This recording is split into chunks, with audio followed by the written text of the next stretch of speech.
You're listening to Playcallers, available to stream across all platforms.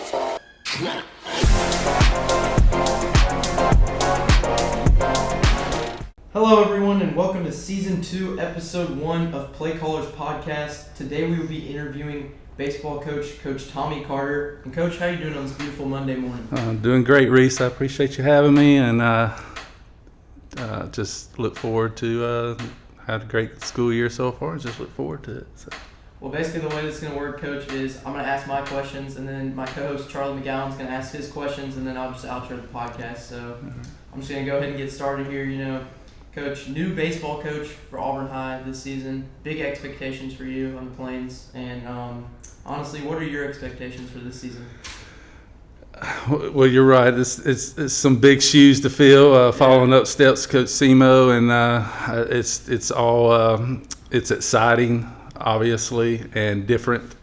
It's all different at the same time because I was with him for 27 years, and just going to continue to build on the foundation and the tradition that we have been blessed with to set, the players we've had, and just looking forward to obviously our expectations is to first win the area and from there get in the playoffs and win a state championship. I mean, that's our ultimate goal, and just building relationships through the game of baseball. Yeah, I mean, like you said, Coach Simo, been here a long time, and have you spoken to him since he retired, and has he given you any words of advice for this team? He just got back from his Tour de France, I call it. He's been enjoying the summer, and he went to the Olympics and went to Boston up in the Cape Cod area, and just recently got to see him last week. We got together for dinner, and looking forward to hanging out. Came by the school a couple times last week to see the PE crew, all the PE teachers and everything, and Coach Simo, if I ever need advice or to reach out to him, any advice on any decision I may have to make or anything like that, definitely he's open, but he's good at he's just good at just letting me do my thing, and if I need some help, he's always open to to help out any way he can. So basically, just tell me the transition from being a volleyball coach to a baseball coach. Two different sports. Well, the transition, I've coached many things in my many years. I've been blessed to be here in Auburn City my entire teaching career, and my daughter was really involved in volleyball as a 7th grader. She was first involved in swimming and made that transition to volleyball. And I was really excited. I loved that she swam and everything. I loved and hard work and everything. But I also loved the idea of her being involved in a team sport, and she got involved with that. She was also, a show choir. We try to teach our kids to do a lot of several things to figure out their niche, and it ended up being volleyball being her niche. She went on to play a little college volleyball, and that's how I got involved with volleyball, and then became assistant coach with Coach Stevenson. Real blessed, taught me many things about the sport, and there was an opening there. I became the head volleyball coach and was able to get over here at Auburn High School. I think that was 2020, and I was over here doing volleyball and baseball. So the transition really was from baseball to volleyball. I guess as a head coach, that was different, but I'd been taught by one of the best in the game in coaching in general, with Coach Simo, how to run a team, and so I had a really good idea about building relationships and how important that is, and just building the framework to build a championship team. And we were really blessed to go to the state tournament 6 years in a row in volleyball, and then the transition back as the head coach. Baseball, honestly, is all new, and it's kind of easy, but at the same time, it's a little bit. I wouldn't call it stressful, but just now I have to make the final decisions. I can't just put that on. But I want to do right for the program, do right for the kids, and that's where I say stress comes in. But once I get around them, it's just I've been around the game of baseball since I was 8 years old, so just playing a game and trying not to make it a job, and just have fun, but at the same time have goals and work hard every day. Yeah, speaking of the kids, what are some players we're going to be having to watch this season? I brought my little cheat sheet with me, and just because I don't want to, I want to give a shout out to my seniors. We haven't had tryouts yet, so I'll mention our seniors for sure, because those guys will be coming back with us. Jack Conway, Harrison Geiger, Weston Luther, Ezra Stanton, and Will Watley. One of the smallest senior classes we've had in a while. The last, 10 years, we've seemed to have like a class of 8 to 12 seniors each year.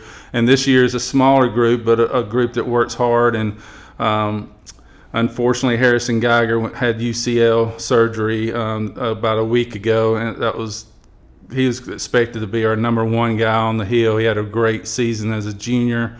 He'll be signing with Southern Union in Wadley, and so he just had his surgery last week, and he joined us this past Friday, a week past his surgery, and he's in our we have a second block baseball period that we're getting working hard and getting in the weight room. He joined us. The surgery was successful. It's a 12 to 15 month recovery, unfortunately. We're disappointed in that, but he's got good spirits, and he'll be on the team, and he's going to be in the dugout cheering us on and going. We got getting ready for a good season. Then we got Jack Conway as one of our submarine guys, going to get a lot of innings out of him on the hill. Weston Luther is a utility type guy. He can play anywhere, catcher, first base, outfield, and he's playing football right now. Just moved up to, I think, third on the depth chart at tight end, so he's never really played football, so we're excited about that.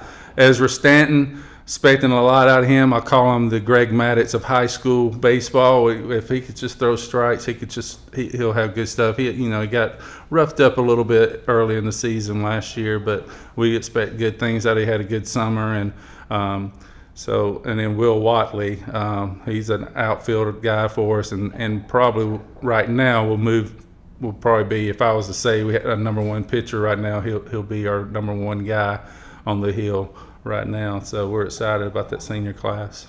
Well, it sounds like good news to hear from your team, but now I'm going to turn it over to my co-host, Charlie McGowan. Charlie, take it away. Yeah, thanks, Reese. Focusing more on the season, what aspects of y'all's team last year do you plan to focus to improve on, like, this off season? Just continuing to like we lost. I think we had 12 seniors, and each year's a new year, and it's fun as coaches to try to figure that out, Charlie. As we move forward, it's really kind of putting the puzzle together each year, and just continuing to buy in and what we're asking them to do, and they always do. We're getting, right now, this time of year, we're getting in the weight room, we're working hard and getting our bodies ready to compete, and got a little throwing program going. We are having tryouts a little sooner this year, in about a month, for the JV varsity level, so that's something new.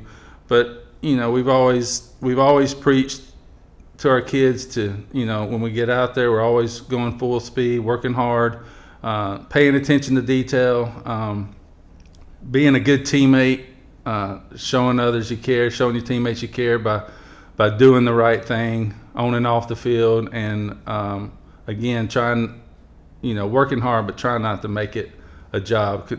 Constantly reminding us as coaches as well, and the players, hey, this is the game we love. Don't put too much stress on yourself, and just continue to work hard. It's one thing that they can do with every day is the hustle and work hard. Yes, they're going to make mistakes. Just let it go. We talk about flushing it and just letting that go, and just moving forward, and just focusing on every opportunity, not challenges and things like that, and just enjoy the game, basically. Yeah, you talk about this as a transition year. Are there any new like assistant coaches that you've added on the staff? Yeah, I got my cheat sheet for that one too. I shouldn't forget them, but my age, you got to be prepared. But it's exciting. Like I said, we had transition. Coach Simo's was a big personality, and we all have. I feel it's very important to have different coaching styles, and we have and my number one priority, and Coach Simo's was as well, is you want to have good people, and that's the same with the players. You want to have good people on your team. You want to have a good coaching staff that care about the kids, and that's the number one priority in my mind, and the baseball part just comes with it. It's something that we do. And but yeah, I got Coach Yarbrough, who's been with us for several years. He was our JV head coach for the last several years. He's moved up to varsity. And then we have a couple new faces on the staff. We have Walter Nash. You may know him from being at the junior high. Teaches it. If you had him at the junior high, he's been at the junior high I think this might be his 4th year. He spent about 17 years at Smith Station. But when I'm talking about personalities and someone that loves kids, every time I'm around him, he's just infectious. His personality is infectious. He's outgoing. And I felt like that was important to have another person like that on the staff. He played middle infield up north at Bevel State Community College. And he's a middle infield guy. He's a hitting guy. And so I felt like that was kind of what Coach Simo did. My thing was pitching. So, when I was hoping to fill my staff, that was one thing I was looking at. So I'm excited to have him on the varsity staff. And then I have Matt Aldrich, who's coming from Panama City, Mosley High School.